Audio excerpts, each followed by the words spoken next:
Chapter 11 of Prester John. This recording is in the public domain. Prester John by John Buchan. Chapter 11. The Cave of the Rooirand. I was roused by a sudden movement. The whole assembly stood up, and each man clapped his right hand to his brow and then raised it high. A low murmur of Inkulu rose above the din of the water. Laputa strode down the hall, with Henriques limping behind him.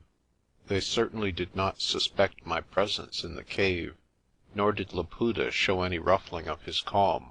Only Henriques looked weary and cross. I guessed that he had had to ride my pony. The old man, whom I took to be the priest, advanced towards Laputa with his hands raised over his head. A pace before they met he halted, and Laputa went on his knees before him. He placed his hands on his head, and spoke some words which I could not understand. It reminded me, so queer are the tricks of memory, of an old Sabbath school book I used to have, which had a picture of Samuel ordaining Saul as king of Israel. I think I had forgotten my own peril, and was enthralled by the majesty of the place, the wavering torches, the dropping wall of green water. Above all, the figures of Laputa and the keeper of the snake, who seemed to have stepped out of an antique world. Laputa stripped off his leopard skin till he stood stark, a noble form of a man. Then the priest sprinkled some herbs on the fire, and a thin smoke rose to the roof. The smell was that I had smelled on the Kirkcaple shore, sweet, sharp, and strange enough to chill the marrow. And round the fire went the priest in widening and contracting circles, just as on that Sabbath evening in spring.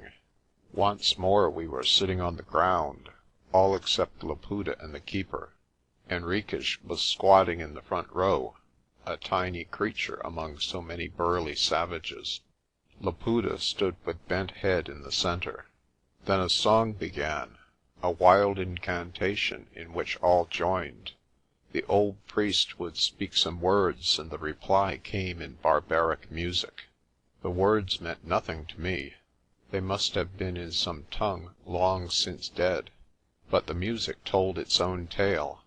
It spoke of old kings and great battles, of splendid palaces and strong battlements, of queens white as ivory, of death and life, love and hate, joy and sorrow. It spoke, too, of desperate things, mysteries of horror long shut to the world. No Kaffir ever forged that ritual. It must have come straight from Prester John, or Sheba's queen, or whoever ruled in Africa when time was young. I was horribly impressed. Devouring curiosity and a lurking nameless fear filled my mind. My old dread had gone. I was not afraid now of Kaffir guns, but of the black magic of which Laputa had the key. The incantation died away, but still herbs were flung on the fire till the smoke rose in a great cloud, through which the priest loomed misty and huge.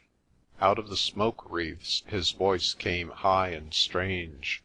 It was as if some treble stop had been opened in a great organ, as against the bass drone of the cataract. He was asking Laputa questions, to which came answers in that rich voice which on board the liner had preached the gospel of Christ. The tongue I did not know, and I doubt if my neighbours were in better case. It must have been some old sacred language, Phoenician, Sabaean, I know not what, which had survived in the rite of the snake. Then came silence while the fire died down and the smoke eddied away in wreaths towards the river. The priest's lips moved as if in prayer. Of Laputa I saw only the back, and his head was bared. Suddenly a rapt cry broke from the keeper. "God has spoken," he cried. "The path is clear. The snake returns to the house of its birth." An attendant led forward a black goat, which bleated feebly. With a huge antique knife, the old man slit its throat, catching the blood in a stone ewer. Some was flung on the fire, which had burned small and low. "Even so," cried the priest, "will the king quench in blood the hearth fires of his foes. Then on Laputa's forehead and bare breast he drew a bloody cross. "I seal thee," said the voice, "priest and king of God's people." The ewer was carried round the assembly, and each dipped his finger in it and marked his forehead. I got a dab to add to the other marks on my face. "Priest and king of God's people," said the voice again, "I call thee to the inheritance of John." Priest and king was he, King of kings, Lord of hosts, Master of the earth. When he ascended on high, he left to his son the sacred snake, the ark of his valor, to be God's dower and pledge to the people whom he has chosen. I could not make out what followed. It seemed to be a long roll of the kings who had borne the snake. None of them I knew, but at the end I thought I caught the name of Shaka the Terrible, and I remembered Arcoll's tale. The keeper held in his arms a box of curiously wrought ivory, about 2 feet long and 1 broad. He was standing beyond the ashes from which, in spite of the blood, thin streams of smoke still ascended. He opened it and drew out something which swung from his hand like a cascade of red fire. "Behold the snake!" cried the keeper, and every man in the assembly, excepting Laputa and including me, bowed his head to the ground and cried, "Oh!" "Ye who have seen the snake," came the voice, "on you is the vow of silence and peace. No blood shall ye shed, of man or beast. No flesh shall ye eat, till the vow is taken from you. From the hour of midnight till sunrise on the 2nd day ye are bound to God. Whoever shall break the vow, on him shall the curse fall. His blood shall dry in his veins, and his flesh shrink on his bones. He shall be an outlaw and accursed, and there shall follow him through life and death the avengers of the snake. Choose ye, my people. Upon you is the vow." By this time we were all flat on our faces, and a great cry of assent went up. I lifted my head as much as I dared to see what would happen next.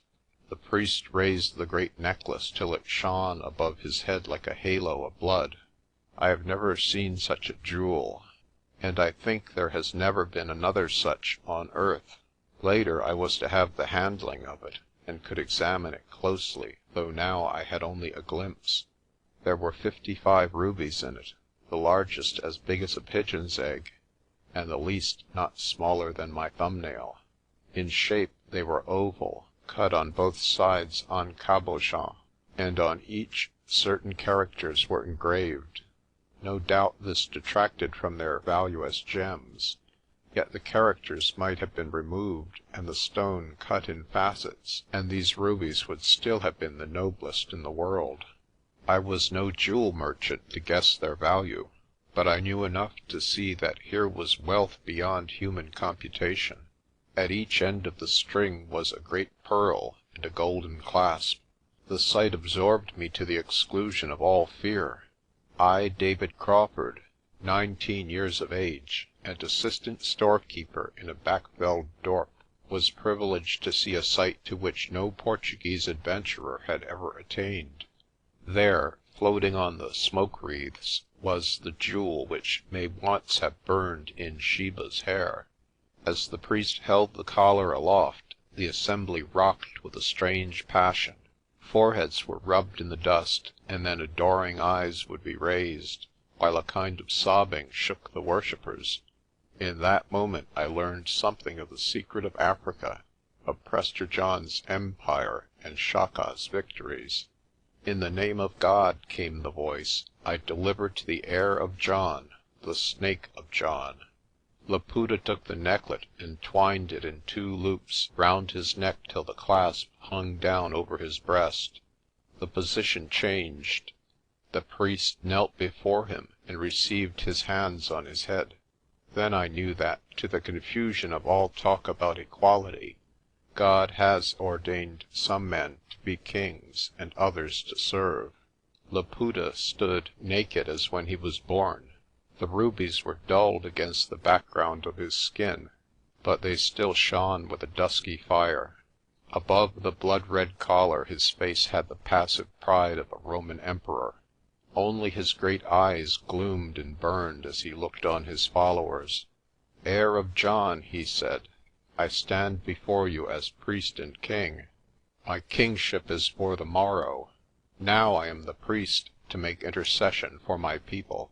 He prayed as I never heard man pray before, and to the God of Israel. It was no heathen fetish he was invoking, but the God of whom he had often preached in Christian kirks. I recognized texts from Isaiah and the Psalms and the Gospels, and very especially from the 2 last chapters of Revelation. He pled with God to forget the sins of his people, to recall the bondage of Zion. It was amazing to hear these bloodthirsty savages consecrated by their leader to the meek service of Christ. An enthusiast may deceive himself, and I did not question his sincerity. I knew his heart, black with all the lusts of paganism. I knew that his purpose was to deluge the land with blood, but I knew also that in his eyes his mission was divine, and that he felt behind him all the armies of heaven. "Thou hast been a strength to the poor," said the voice, "a refuge from the storm, a shadow from the heat, when the blast of the terrible ones is as a storm against a wall. Thou shalt bring down the noise of strangers, as the heat in dry places. The branch of the terrible ones shall be brought low. And in this mountain shall the Lord of hosts make unto all people a feast of fat things, a feast of wine on the lees, of fat things full of marrow. And he will destroy in this mountain the face of the covering cast over all people, and the veil that is brought over all nations. And the rebuke of his people shall he take away from off all the earth, for the Lord hath spoken it." I listened spellbound as he prayed. I heard the phrases familiar to me in my school days at Kirkcaple. He had some of the tones of my father's voice, and when I shut my eyes I could have believed myself a child again. So much he had got from his apprenticeship to the ministry. I wondered vaguely what the good folks who had listened to him in churches and halls at home would think of him now. But there was in the prayer more than the supplications of the quondam preacher. There was a tone of arrogant pride, the pride of the man to whom the Almighty is only another and greater Lord of hosts. He prayed less as a suppliant than as an ally. A strange emotion tingled in my blood, half awe, half sympathy. As I have said, I understood that there are men born to kingship. He ceased with a benediction. Then he put on the leopard-skin cloak and kilt, and received from the kneeling chief a spear and shield. Now he was more king than priest, more barbarian than Christian. It was as a king that he now spoke. I had heard him on board the liner, and had thought his voice the most wonderful I had ever listened to. But now, in that great resonant hall, the magic of it was doubled. He played upon the souls of his hearers as on a musical instrument. At will he struck the chords of pride, fury, hate, and mad joy. Now they would be hushed in breathless quiet, and now the place would echo with savage assent.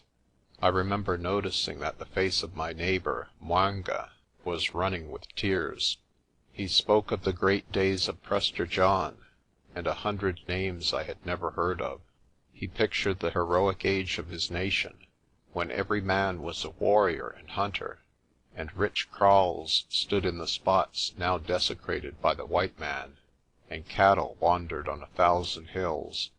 Then he told tales of white infamy, lands snatched from their rightful possessors, unjust laws which forced the Ethiopian to the bondage of a despised caste, the finger of scorn everywhere, and the mocking word. If it be the part of an orator to rouse the passion of his hearers, Laputa was the greatest on earth. "What have ye gained from the white man?" he cried. "A bastard civilization which has sapped your manhood. a false religion which would rivet on you the chains of the slave. Ye, the old masters of the land, are now the servants of the oppressor, and yet the oppressors are few, and the fear of you is in their hearts. They feast in their great cities, but they see the writing on the wall, and their eyes are anxiously turning lest the enemy be at their gates. I cannot hope in my prosaic words to reproduce that amazing discourse. Phrases which the hearers had heard at mission schools now suddenly appeared, not as the white man's learning, but as God's message to his own. Laputa fitted the key to the cipher, and the meaning was clear. He concluded, I remember, with a picture of the overthrow of the alien and the golden age which should dawn for the oppressed. Another Ethiopian empire should arise, so majestic that the white man everywhere would dread its name, so righteous that all men under it would live in ease and peace. By rights, I suppose my blood should have been boiling at this treason. I am ashamed to confess that it did nothing of the sort. My mind was mesmerized by this amazing man. I could not refrain from shouting with the rest. Indeed, I was a convert, if there can be conversion when the emotions are dominant and there is no assent from the brain. I had a mad desire to be of Laputa's party, or rather I longed for a leader who should master me and make my soul his own as this man mastered his followers. I have already said that I might have made a good subaltern soldier, and the proof is that I longed for such a general. As the voice ceased, there was a deep silence. The hearers were in a sort of trance, their eyes fixed glassily on Laputa's face. It was the quiet of tense nerves and imagination at white heat. I had to struggle with a spell which gripped me equally with the wildest savage. I forced myself to look round at the strained faces, the wall of the cascade, the line of torches. It was the sight of Henriques that broke the charm. Here was one who had no part in the emotion. I caught his eye fixed on the rubies, and in it I read only a devouring greed. It flashed through my mind that Laputa had a foe in his own camp, and the Prester's collar a votary whose passion was not that of worship. The next thing I remember was a movement among the first ranks. The chiefs were swearing fealty. Laputa took off the collar and called God to witness that it should never again encircle his neck, till he had led his people to victory. Then one by one the great chiefs and indunas advanced and swore allegiance with their foreheads on the ivory box. Such a collection of races has never been seen. There were tall Zulus and Swazis with ring-cups and feather headdresses. There were men from the north with heavy brass collars and anklets, men with quills in their ears, and earrings and nose rings, shaven heads and heads with wonderfully twisted hair, bodies naked or all but naked, and bodies adorned with skins and necklets. Some were light in color and some were black as coal. Some had squat Negro features and some thin, high-boned Arab faces. But in all there was the air of mad enthusiasm. For a day they were forsworn from blood, but their wild eyes and twitching hands told their future purpose. For an hour or two I had been living in a dream world. Suddenly my absorption was shattered, for I saw that my time to swear was coming. I sat in the extreme back row, at the end nearest the entrance, and therefore I should naturally be the last to go forward. The crisis was near when I should be discovered, or there was no question of my shirking the oath. Then for the first time since I entered the cave, I realized the frightful danger in which I stood.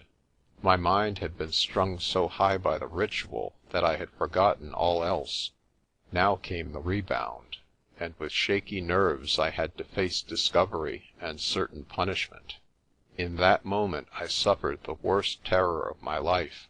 There was much to come later, but by that time my senses were dulled. Now they had been sharpened by what I had seen and heard. My nerves were already quivering and my fancy on fire. I felt every limb shaking as 'Mwanga went forward. The cave swam before my eyes, heads were multiplied giddily, and I was only dimly conscious when he rose to return. Nothing would have made me advance had I not feared Laputa less than my neighbours. They might rend me to pieces, but to him the oath was inviolable. I staggered crazily to my feet and shambled forwards. My eye was fixed on the ivory box, and it seemed to dance before me and retreat. Suddenly I heard a voice, the voice of Henriques, cry, "By God, a spy!" I felt my throat caught, but I was beyond resisting. It was released, and I was pinned by the arms. I must have stood vacantly with a foolish smile, while unchained fury raged round me. I seemed to hear Laputa's voice saying, "It is the storekeeper." His face was all that I could see, and it was unperturbed. There was a mocking ghost of a smile about his lips. Myriad hands seemed to grip me and crush my breath, but above the clamour I heard a fierce word of command. After that I fainted.